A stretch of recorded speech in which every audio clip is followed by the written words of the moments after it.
Of my favourite lyrics. నేను ఈ song లో పాడినటువంటి ఎంత బ్యూటిఫుల్ ఉంటాయి లిరిక్స్ అంటే, గంగంటే శివుడి గారి పెళ్ళామంట,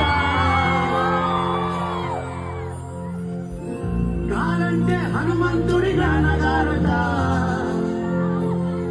గాలి పీల్చడానికైన వాళ్ళు తడవడానికైన వాళ్ళు తనికరించాలంట,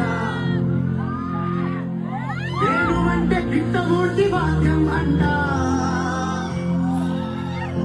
శూలమంటే కాళికమ్మ ఆయుధమంట.